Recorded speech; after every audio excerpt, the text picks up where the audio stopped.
librerías de toda España y muy pronto esta edición también en las de la América Hispana.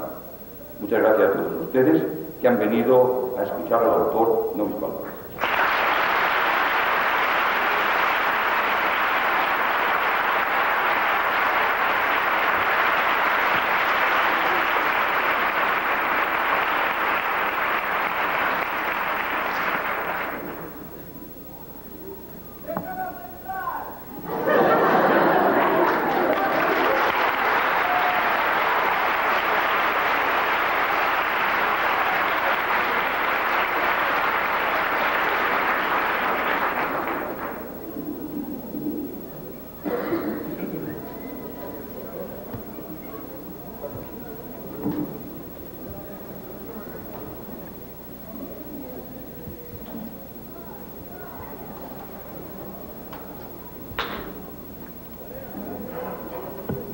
Gracias al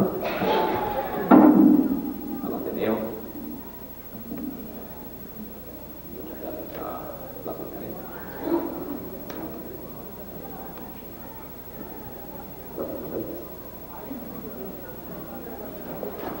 Y vamos al texto.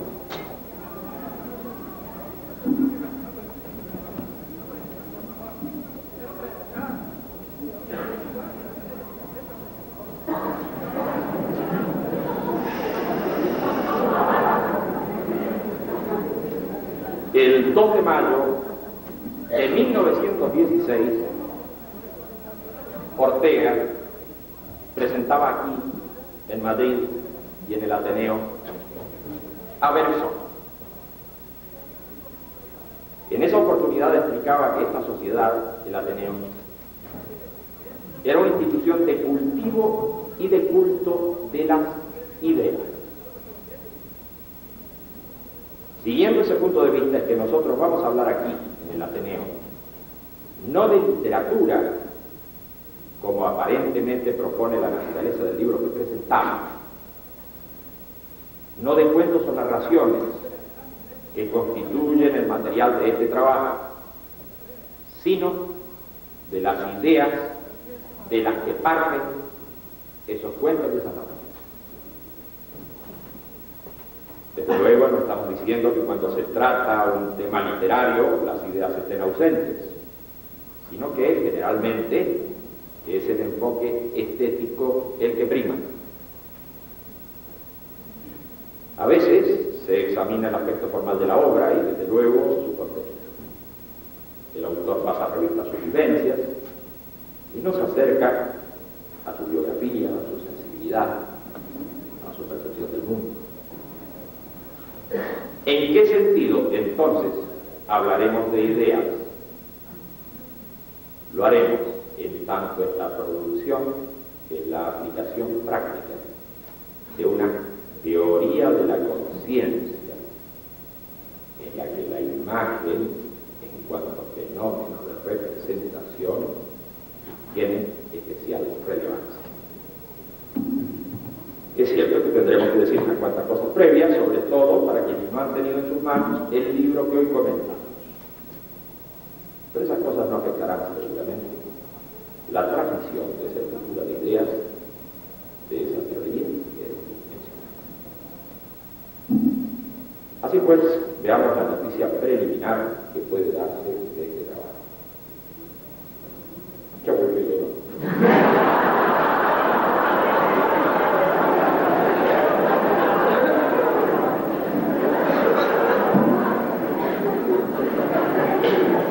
Libro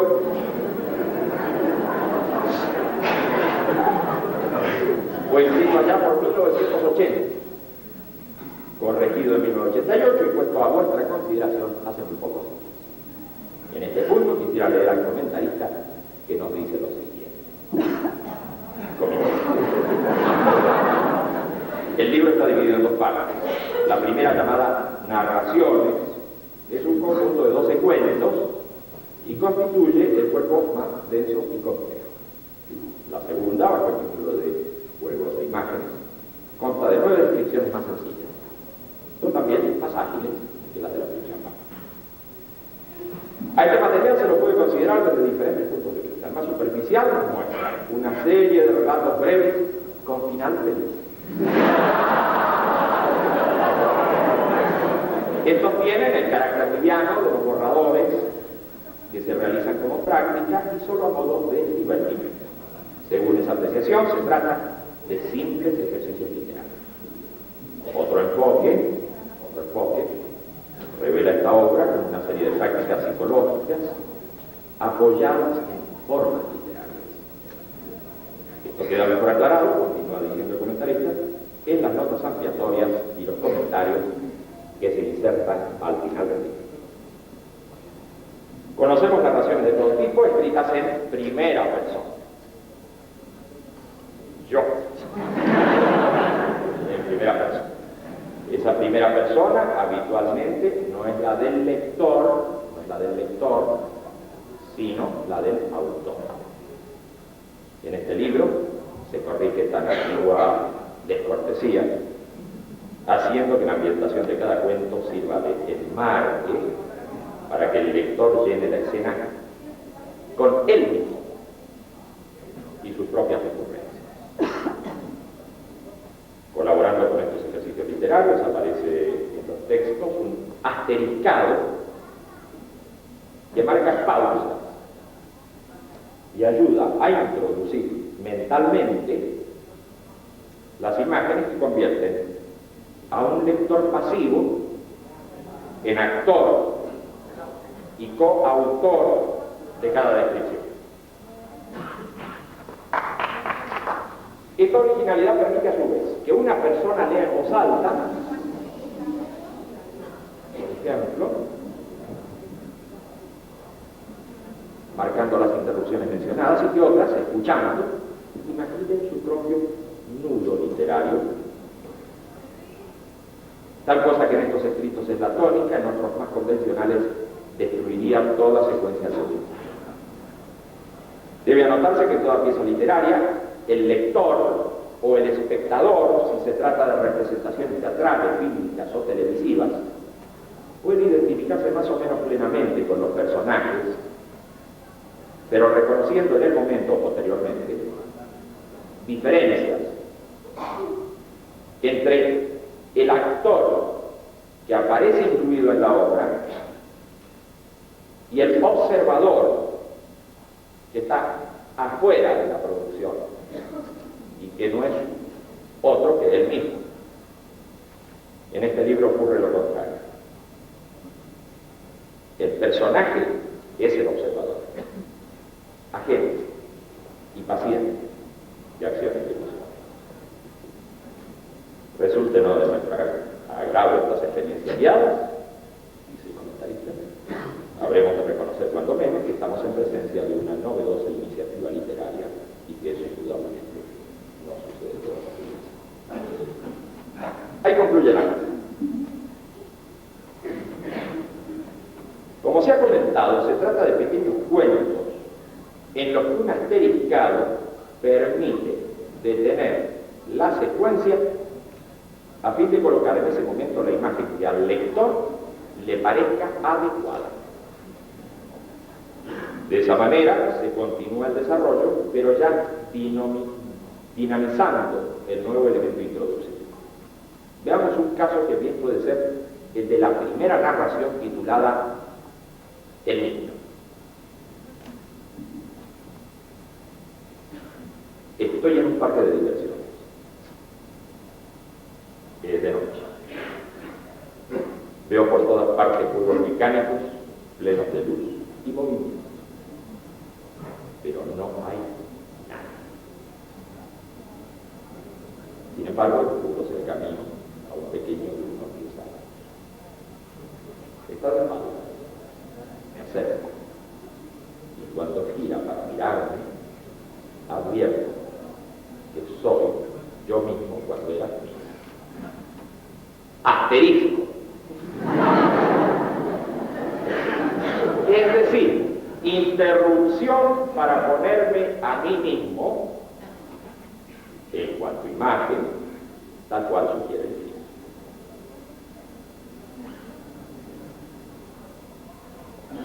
La historia continúa. Le pregunto qué hace allí y me dice algo con referencia a una injusticia que le han hecho. Se pone a llorar y lo consuelo, prometiendo llevarlo a los juegos. Él insiste en la injusticia. Entonces, para entenderlo, comienzo a recordar cuál fue la injusticia que padecí a esa edad. Asterisco. Con lo dicho anteriormente queda explicada la mecánica de lectura de las experiencias dianas. Por otra parte, existe un esquema de construcción al que se ajustan todas ellas. Primeramente, hay una entrada en tema y una ambientación general. Luego, un aumento de la tensión dramática, por así decirlo. En tercer lugar, una representación vital problemática. Cuarto, un desenlace como solución al problema. Quinto, una disminución de la tensión general. Y sexto, una salida no abrupta de la experiencia, generalmente desandando algunas etapas ya vistas anteriormente en el relato. Y hemos de agregar algunas otras consideraciones respecto al armado del enmarque de situación, del contexto en el que se da la experiencia.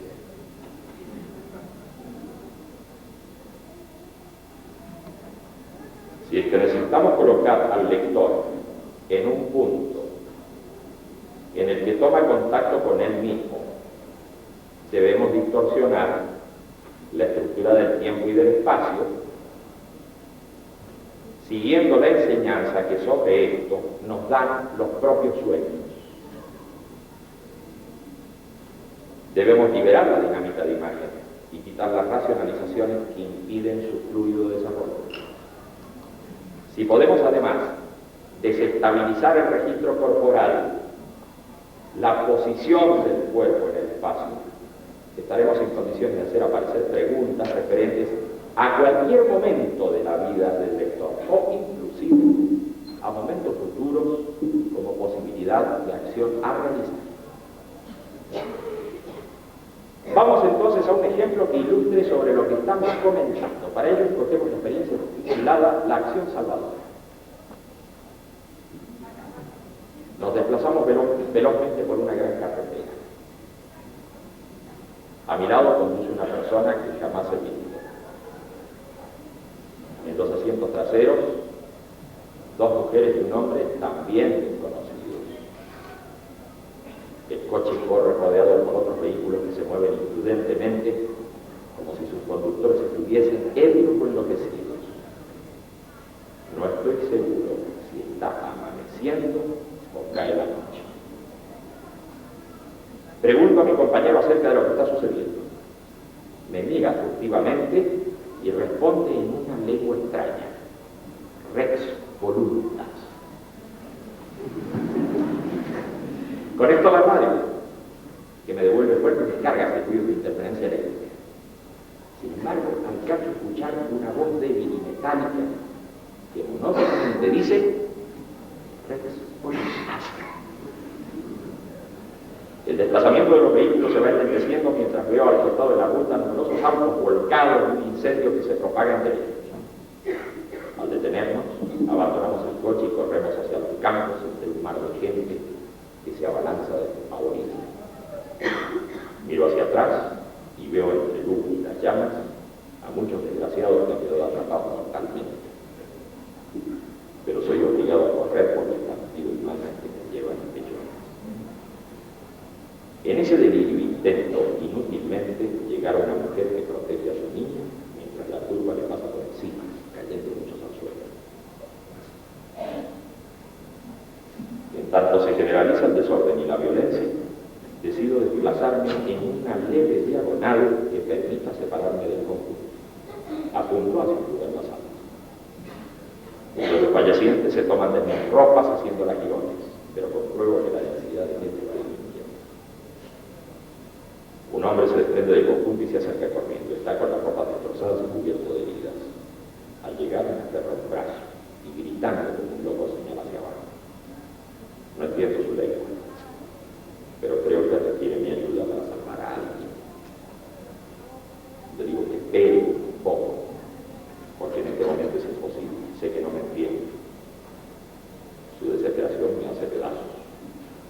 El hombre entonces trata de volver y en ese momento lo hago caer de bruces.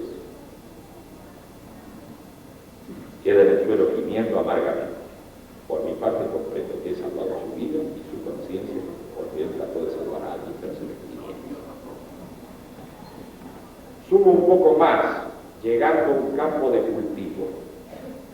La tierra está floja, surcada por recientes pasadas de tractor.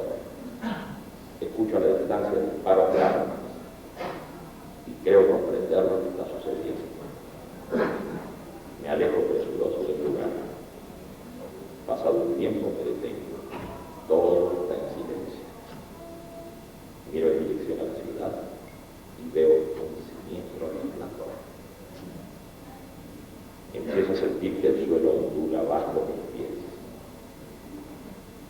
Y un bramido que llega a las profundidades me advierte sobre el inminente terremoto. Al poco tiempo he perdido el equilibrio. Quedo en el suelo, lateralmente encogido, pero mirando al cielo, presa de mi fuerte mareo. El temblor ha cesado. Allí, en el cielo, está una luna enorme, como cubierta de sangre. Hace un calor insoportable y respiro el aire de una atmósfera cálida. Entre tanto sigo sin saber si amanece o cae la noche. Ya sentado escucho un retumbar creciente. Al poco tiempo, cubriendo el cielo, pasan cientos de aeronaves como mortales insectos que se pierden hacia un ignorado destino. Descubro cerca a un gran perro que mirando hacia la luna comienza a aullar, casi como un lobo. Lo llamo, el animal se acerca y mira, llega a mi lado. Acaricio largamente su pelambre erizado. Noto un intermitente temblor en su cuerpo. El perro se separó de mí y comienza a alejarse. Me pongo el pie y lo sigo. Así recorremos un espacio ya pedregoso hasta llegar a un riachuelo. El animal sediento se abalanza y comienza a beber agua con avidez, pero al momento retrocede y cae, me acerco, lo tomo y compruebo que está muerto. Siento un nuevo seísmo que amenaza con derribarme, pero pasa. Girando sobre mis talones diviso en el cielo, a lo lejos, 4 formaciones de nubes que avanzan con sordo retumbar de truenos. La primera es blanca, la segunda roja, la tercera negra y la cuarta amarilla. Y esas nubes se asemejan a 4 jinetes armados sobre cabalgaduras de tormenta, recorriendo los cielos y asolando toda la vida de la tierra. Corro tratando de escapar de la lluvia. Comprendo que si me toca la lluvia quedaré contaminado. Sigo avanzando la carrera, pero de pronto se alza enfrente una figura colosal. Es un gigante que me cierra el paso, agitando amenazante una espada de fuego. Le grito que debo avanzar porque se acercan las nubes radiactivas. Él responde que es un robot, puesto allí para impedir el paso de gente destructiva. Agrega que está armado con rayos, y así me advierte que no me acerque. Veo que el coloso separa netamente 2 espacios. Aquel del que provengo, pedregoso y montesino, de ese otro lleno de vida. Entonces grito, tienes que dejarme pasar, porque he realizado una buena acción.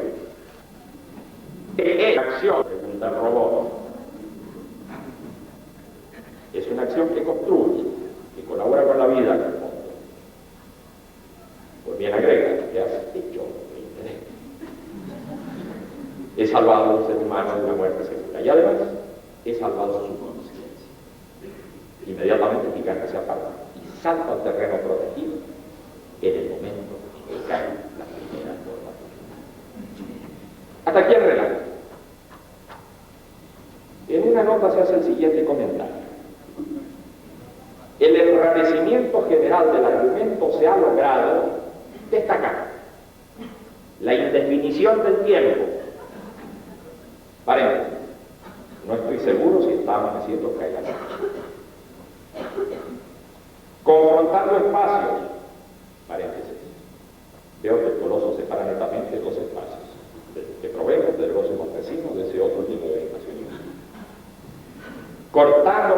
facilidad de conexión con otras personas o induciendo a una barrera. Me mira furtivamente y responde una lengua extraña, volúmenes. Por último, dejando al protagonista a merced de fuerzas incontrolables, calor, terremotos, extraños fenómenos así. El cuerpo del sujeto es desestabilizado una y otra vez en pellones, andar sobre la tierra floja recientemente arada, caída por acción del seguismo. ¿Se entiende la mecánica? Cronómicos, agua y atmósfera contaminada, clima de guerra, gigante armado de ese.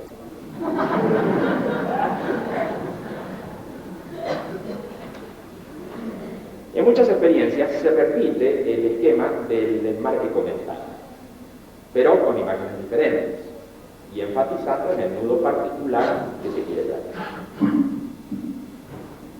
Por ejemplo, en la experiencia llamada el gran error, todo gira. El malentendido encarándolo desde la confusión de las perspectivas. El malentendido encarándolo desde la confusión de las perspectivas, alrededor de el malentendido. A su vez, como se trata de un hecho que hay que modificar en el pasado, un hecho de confusión de lenguas, parece. Pregunto a mi compañero acerca de lo que está sucediendo. Un hecho en nuestra vida que quisiéramos se hubiera producido de otro modo. Debemos producir alteraciones temporoespaciales, desde luego, que modifican la percepción de los fenómenos y en efecto terminan por modificar la óptica, la perspectiva desde la que vemos nuestro pasado. Así es posible no ya modificar los hechos que ocurrieron, pero sí el punto de vista sobre los mismos. Y en este caso, la integración de tales contenidos cambia considerablemente. Vamos a una parte de este cuento. Estoy de pie frente a una especie de tribunal. La sala repleta de gente. Permanece en silencio. Por todas partes veo rostros severos. Cortando la tremenda tensión acumulada en la concurrencia, el secretario, ajustando sus gafas, toma un papel y anuncia solemnemente: este tribunal condena al acusado a la pena de muerte. Inmediatamente se produce un griterío. Hay quienes aplauden, otros abuchean. Alcanzo a ver una mujer que cae desmayada. Luego, un funcionario logra imponer silencio. El secretario me clava su turbia mirada al tiempo que pregunta: ¿tiene algo que decir? Le respondo que sí. Entonces todo el mundo vuelve a sus asientos. Inmediatamente pido un vaso con agua. Y luego de alguna agitación en la sala, alguien me lo acerca. Lo llevo a la boca y tomo un cuchillo.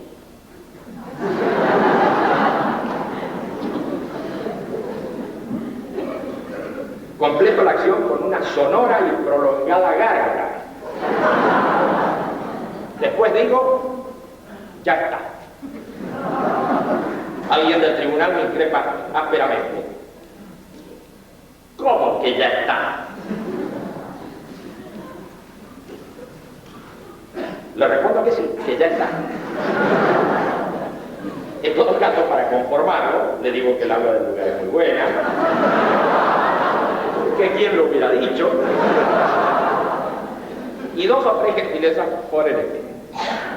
El secretario termina de leer el papel con estas palabras: por consiguiente, se cumplirá la sentencia hoy mismo, dejándolo en el desierto, sin alimentos y sin agua. Sobre todo sin agua. He dicho. Le replico con fuerza: ¿cómo que he dicho? El secretario, arqueando las cejas, afirma: lo que he dicho, he dicho. Al poco tiempo, me encuentro en medio del desierto, viajando en un vehículo y escoltado por 2 hombres. Paramos y uno de ellos dice, va. Entonces va. El vehículo gira y regresa por donde va. Lo veo hacerse cada vez más pequeño a medida que se aleja entre ellos. Bueno, en el cuento sobrevienen luego algunos incidentes y finalmente ocurre esto. Pasó la tormenta, el sol se ha puesto. En el crepúsculo veo ante mí una cenicera blanquecina, grande, como un edificio de varios pisos. Pienso que se trata de un espejismo. No obstante, me incorporo dirigiéndome hacia ella. A poca distancia advierto que la estructura es de un material terso, como plástico espejado, tal vez henchido con aire comprimido. Me recibe un sujeto vestido a la usanza beduina. Entramos por un tubo alfombrado.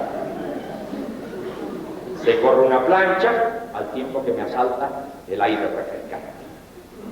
Estamos en el interior de la estructura. Observo que todo está invertido.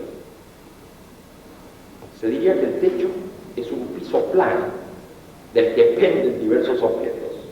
Mesas redondas elevadas con las patas hacia arriba. Aguas que cayendo en chorros se curvan y vuelven a subir. Y formas humanas sentadas en lo alto. Al advertir mi extrañeza, el beduino me pasa unas gafas mientras dice, póngaselas. Obedezco y se restablece la normalidad.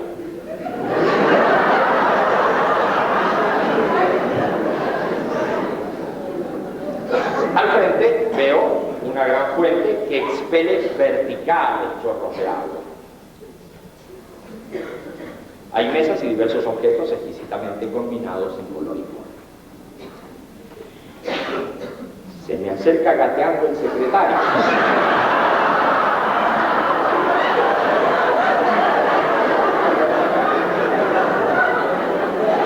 Dice que está terriblemente mareado. Entonces le explico que está viendo la realidad al revés y que debe quitarse la capa.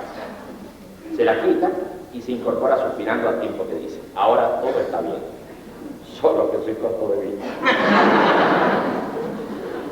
Luego agrega que me andaba buscando para explicar que yo no soy la persona a la que se debía juzgar. Y así una lamentable confusión. Inmediatamente sale por una puerta lateral. Caminando unos pasos me encuentro con un grupo de personas sentadas en círculos sobre unos almohadones. Son ancianos de ambos sexos, con características raciales y atuendos diferentes. Todos ellos de hermosos rostros.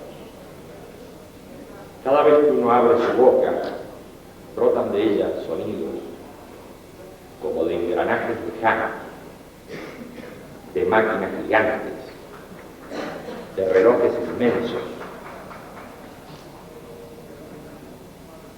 Pero también escucho la intermitencia de los truenos, el crujido de las rocas, el desprendimiento de los témpanos, el rítmico rugido de volcanes, el breve impacto de la lluvia gentil, el sordo agitar de corazones, el motor, el músculo, la vida, todo ello organizado y perfecto, como en una orquesta magistral.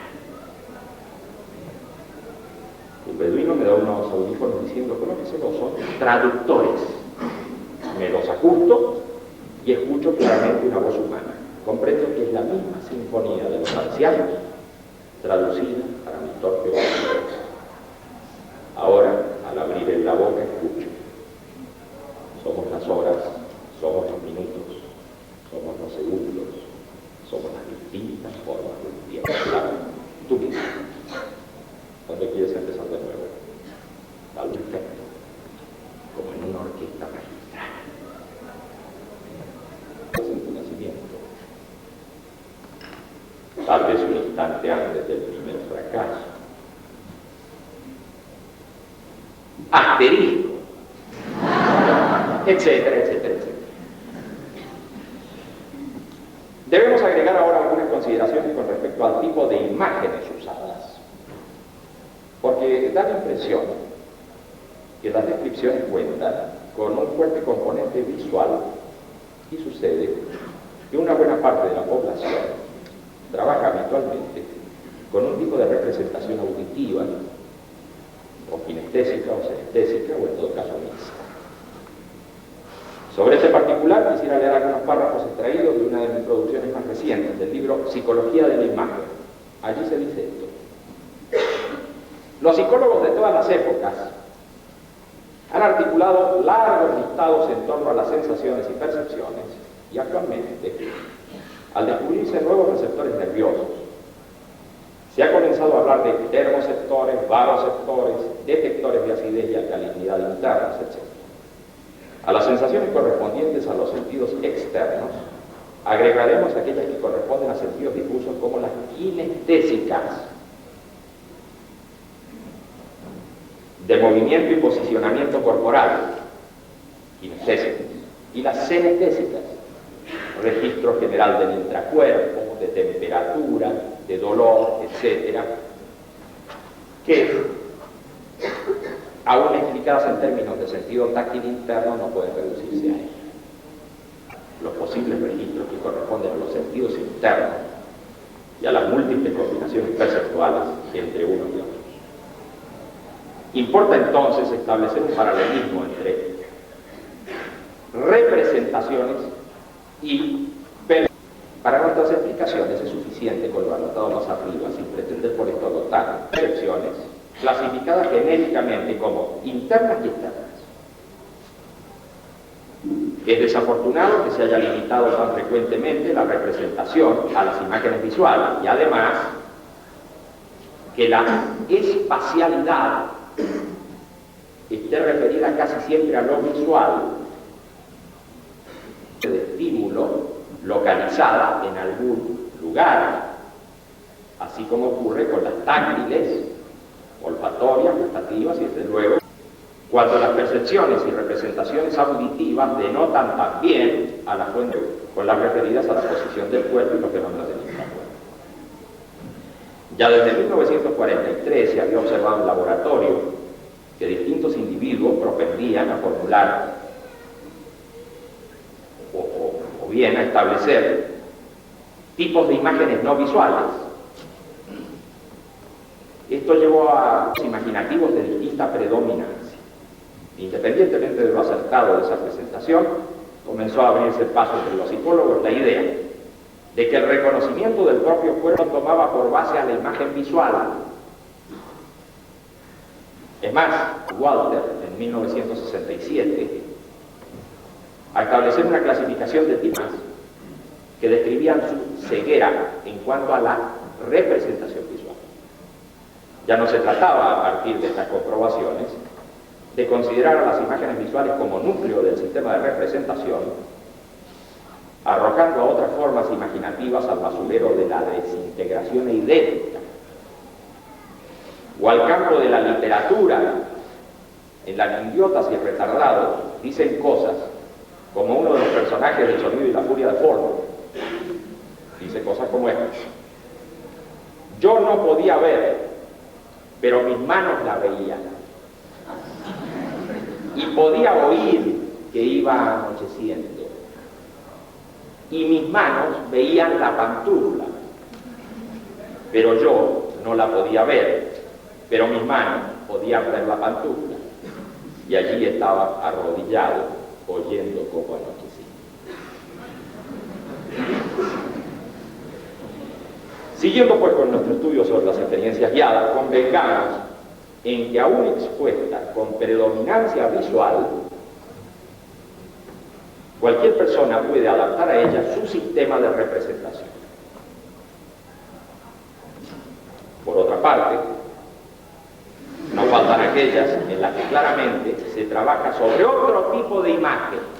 Otro tipo de imagen. Este es el caso de el animal del que paso a leer algún párrafo. Sin imágenes visuales. Me encuentro en un lugar totalmente oscuro, tanteando con el pie, siento el terreno casi vegetal. Sé que en alguna parte hay un abismo. percibo muy cerca a ese animal que siempre me provocó la inconfundible sensación de asco y terror. Tal vez un animal, tal vez muchos, pero es seguro que se aproxima irremisiblemente. Un zumbido en mis oídos, a veces confundido con un viento lejano, contrasta el silencio definitivo. Mis ojos muy abiertos no ven. Mi corazón se agita. Si la respiración es fina como un hilo, la garganta oprime el paso de un sabor amargo. Algo se acerca. Pero ¿qué hay atrás mío? Que me eriza y que enfría mis espaldas como un hielo. Mis piernas flaquean, y si algo me atrapa o me roza con su aliento, o salta sobre mí desde atrás, no tendré defensa alguna. Estoy inmóvil, solo estoy. Veamos otro caso. Una parte de la experiencia llamada el festival.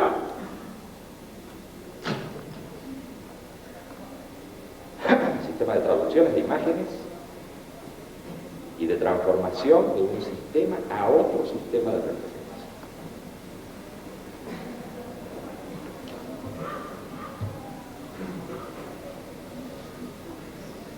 Acostado en una cama, creo estar en la habitación de un hospital.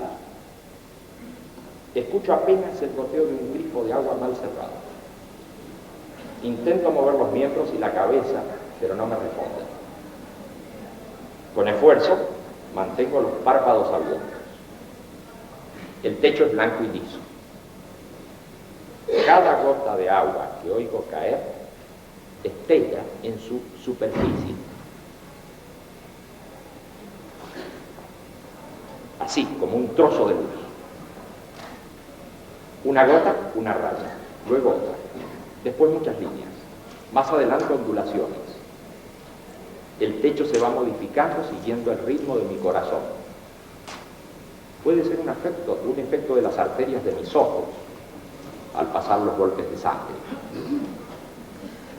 El ritmo va dibujando el rostro de una persona joven.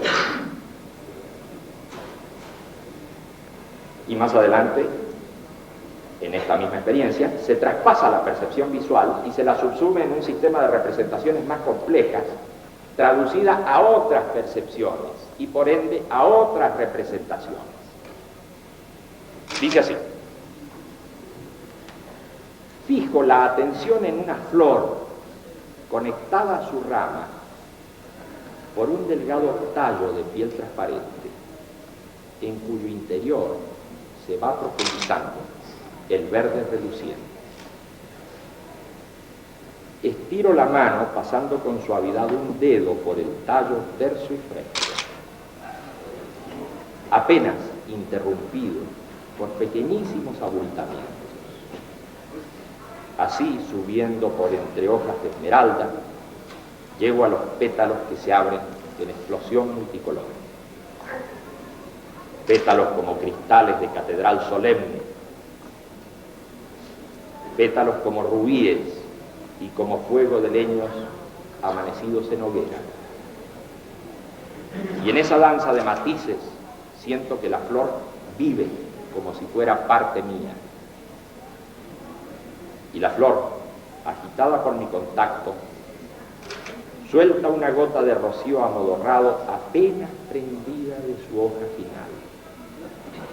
La gota vibra en óvalo, luego se alarga y ya en el vacío se aplana para redondearse nuevamente, cayendo en un tiempo sin fin, cayendo en un espacio sin límites.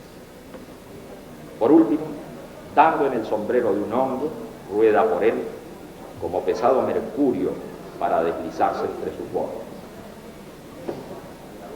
Allí, en un espacio de libertad, se abalanza sobre un pequeño charco en el que se levanta el tormentoso oleaje que baña a una isla de piedra mar.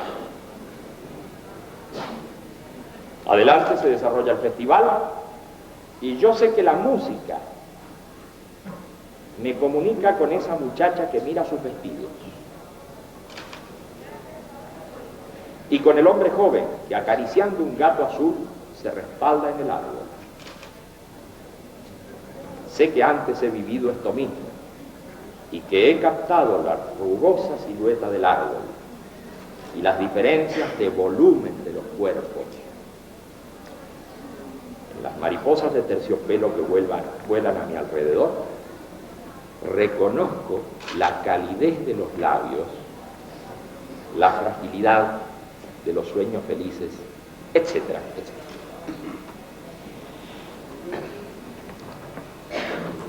Pero en las experiencias, las imágenes no solamente están emplazadas delante del sujeto o a su alrededor, sino en su interior. Se complica. Se complica. Es conveniente aquí reconocer que en determinados sueños, el durmiente se ve a sí mismo en escena entre otros objetos, es decir, su mirada es externa. Pero también ocurre que a veces el soñante ve la escena desde sí mismo, casi como en vigilia. Su mirada se hace interna. En la representación cotidiana, ahora mismo, vemos las cosas externas como externas. Es decir, que nuestra mirada está atrás de un límite senestésico táctil dado por el registro de los propios ojos y de la cara y de la cabeza. De este modo puedo cerrar los ojos y representar lo que antes vi. Sin embargo, lo experimento como afuera, aunque lo esté mirando no afuera, como en la percepción, sino en realidad adentro de mi espacio de representación. De todas maneras, mi mirada está separada del objeto. Lo veo afuera de mí, aunque lo represente, por así decir, adentro de mi cabeza. Cuando en la experiencia del niño me veo a mí mismo cuando era pequeño,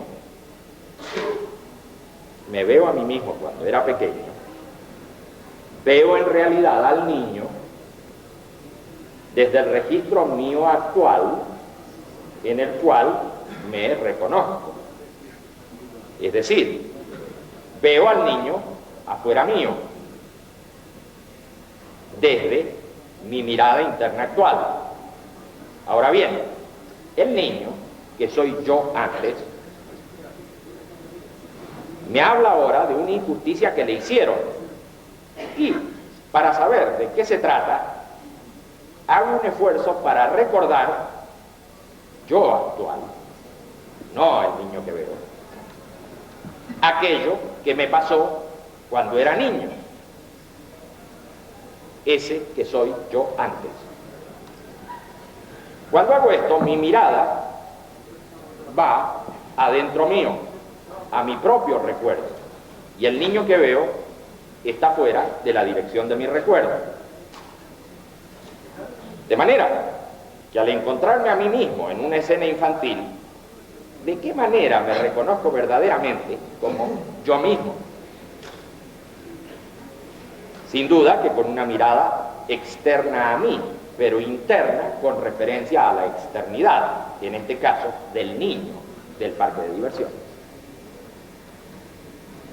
Esto plantea interesantes cuestiones, pero para allanar el tema, digamos que en general, puedo hablar de representaciones puestas como afuera y de otras puestas como adentro, recordando que esto del afuera y el adentro simplemente lo estamos considerando desde la diferencia que pone el límite senestésico táctil de ojos, cara y cabeza.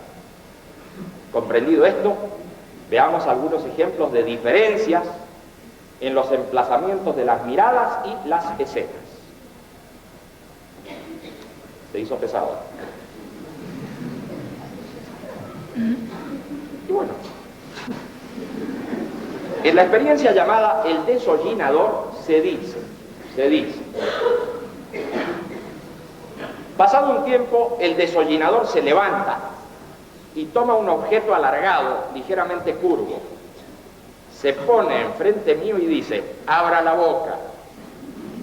Le obedezco. Luego siento que me introduce esa especie de larga pinza que me llega hasta el estómago. Sin embargo, advierto que puedo tolerarla. De pronto grita, lo atrapé, y comienza a retirar el objeto poco a poco. Al principio creo que me desgarra algo, pero luego siento que se produce en mí una sensación placentera, como si desde las entrañas y los pulmones se fuera desprendiendo algo que estuvo malignamente adherido durante mucho tiempo. Cierra comillas.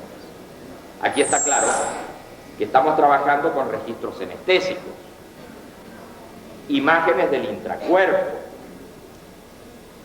pero cuando lo imaginado afuera, al igual que lo percibido afuera en la vida cotidiana, produce acciones en el intracuerpo,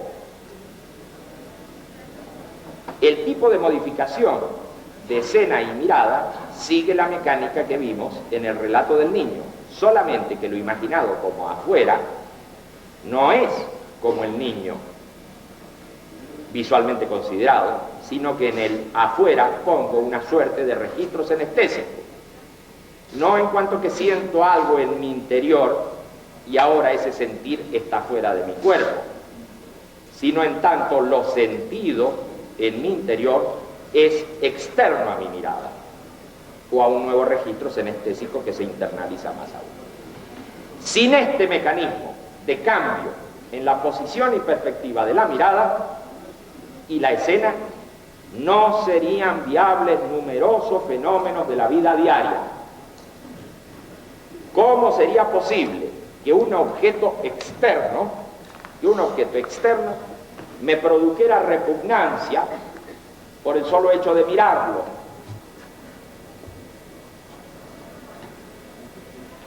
¿Cómo podría sentir ese horror por el corte sufrido en la piel del otro? ¿Cómo podría solidarizarme con el dolor humano y con el sufrimiento y el placer de los demás? Examinemos unos párrafos de la experiencia conocida como la pareja ideal. Caminando por un espacio abierto destinado a exposiciones industriales, veo galpones y maquinaria. Hay muchos niños a los que se ha destinado juegos mecánicos de alta tecnología. Me acerco hasta un gigante hecho de material sólido. Está de pie, tiene una gran cabeza pintada en colores vivos. Una escalera llega hasta su boca. Por ella trepan los pequeños hasta la enorme cavidad y cuando uno entra, esta se cierra suavemente. Al poco tiempo el niño sale expulsado por la parte trasera del gigante, deslizándose por un tobogán que termina en la arena. Uno a uno van entrando y saliendo, acompañados por la música que brota del gigante. Gargantúa se traga a los niños con mucho cuidado sin hacerles mal. ¡Ajaja! ¡Ajaja! Con mucho cuidado sin hacerles mal. Me decido a subir por la escalerilla y entrando en la enorme boca encuentro a un recepcionista que me dice: los niños siguen por el tobogán, los grandes por el ascensor. El hombre continúa dando explicaciones mientras descendemos por un tubo transparente. En un momento le digo que ya debemos estar a nivel del suelo. Él comenta que recién andamos por el esófago, ya que el resto del cuerpo está bajo tierra, a diferencia del gigante infantil, que está íntegro en la superficie. Sí, hay dos gargantúas en uno, me informa. El de los niños y el de los grandes. Ya hemos pasado el diafragma, de manera que pronto hemos de llegar a un lugar muy simpático. Vean, ahora que se abre la puerta de nuestro ascensor, se nos presenta el estómago. ¿Quiere bajar aquí? Como usted ve, es un moderno restaurante en el que se sirven dietas de todas partes del mundo. Y cierra la llamada. El planteamiento de las imágenes externas actuando sobre la representación interna tiene en la experiencia de el minero una mejor expresión. Así, comillas. Grito con todas mis fuerzas y el suelo cede, arrastrándome en su derrumbe. Un fuerte tirón en la cintura coincide con el súbito detenimiento de la caída. Quedo suspendido de la cuerda como un absurdo péndulo cubierto de fango. Mi carrera, pues, se ha detenido muy cerca de un piso alfombrado. Veo ahora, en el ambiente iluminado, una elegante sala en la que distingo una suerte de laboratorio y enormes bibliotecas. Pero la urgencia de la situación hace que me ocupe en cómo salir de ella. Así es que con la mano izquierda ajusto la soga tensa y con la otra suelto la hebilla que la sujeta a mi cintura. Luego caigo suavemente sobre la alfombra. ¡Qué modales, amigo! ¡Qué modales! Dice una voz aflautada. Giro sobre mis pies y quedo paralizado. Tengo al frente un hombrecillo de tal vez 60 centímetros de altura, descartando sus orejas ligeramente puntiagudas. Se diría que es muy proporcionado. Está vestido con alegres colores, pero con un inconfundible estilo de minero.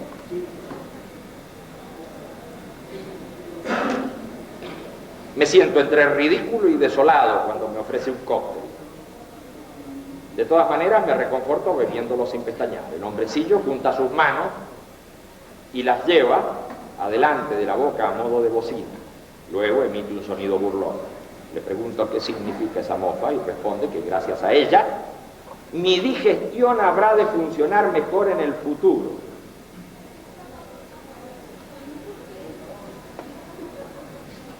El personaje sigue explicando que la cuerda que apretó mi cintura y abdomen en la caída han hecho muy buena labor. Para terminar su extraño comentario, pregunta si tiene algún significado para mí la frase «Usted está en las entrañas de la tierra». Respondo que es una manera figurada de decir las cosas, pero él replica que en este caso se trata de una gran verdad.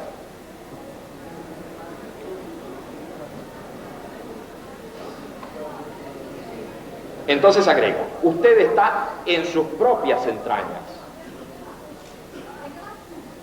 Cuando algo anda mal en las vísceras, las personas piensan cosas extraviadas. A su vez, los pensamientos negativos perjudican las vísceras. Así es que en adelante cuidará usted este asunto.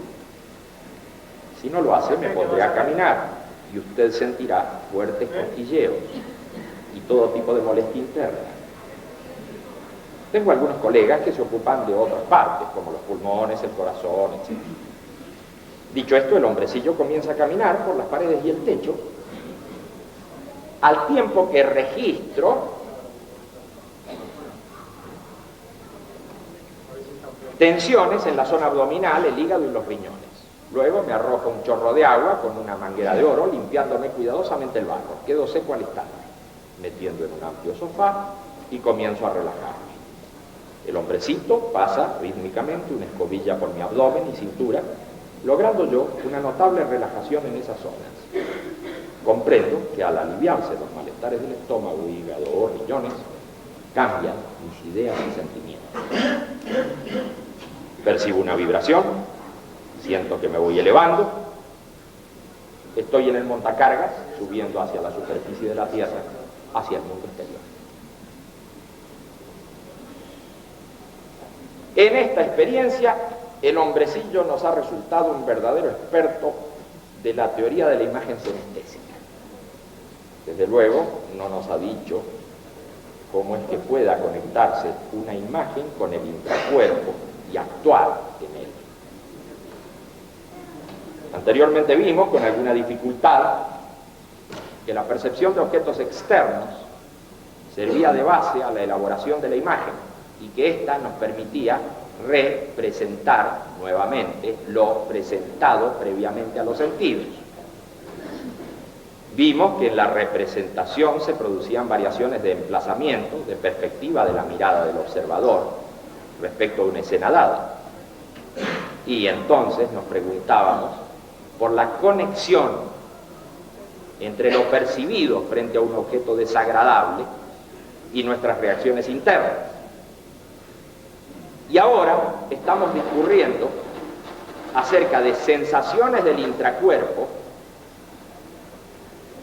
que sirven de base a representaciones también internas. Así es que estamos llenos de preguntas sin respuestas exhaustivas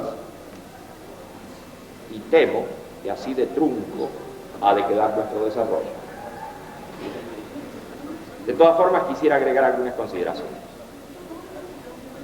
En tanto se siga considerando a la imagen como una simple copia de la percepción, en tanto se siga creyendo que la conciencia en general mantiene una actitud pasiva frente al mundo, respondiendo a él como reflejo,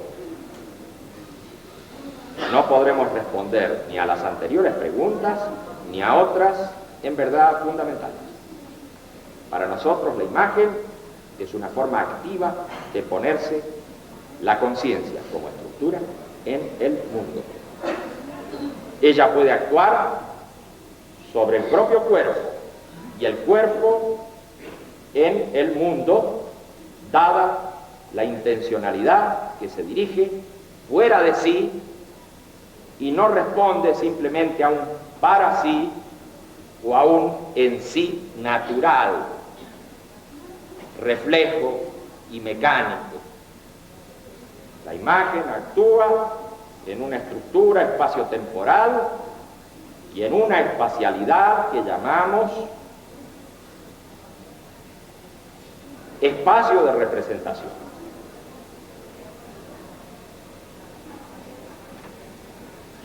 Las diferentes y complejas funciones con las que cumple la imagen dependen en general de la posición que asume en dicha espacialidad. La justificación plena de esto que afirmamos exige la comprensión de nuestra teoría de la conciencia y por ello remitimos a nuestro trabajo sobre psicología de la imagen. Pero si a través de estos divertimentos literarios, como dice nuestro comentarista, si a través de estas narraciones o cuentos hemos podido hacer ver el aspecto aplicado de una concepción muy vasta,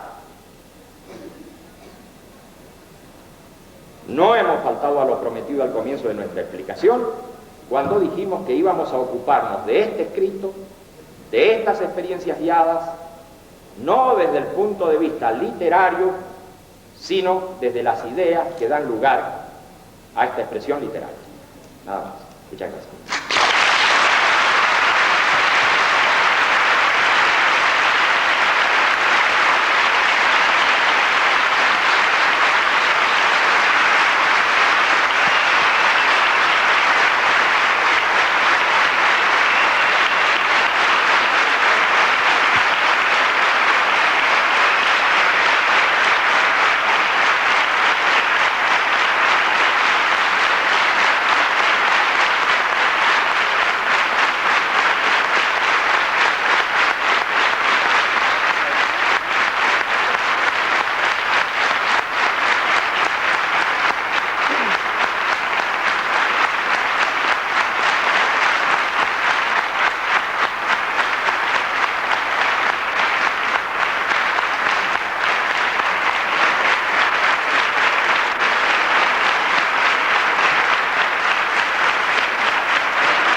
¿Ahora qué hizo?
Perdón.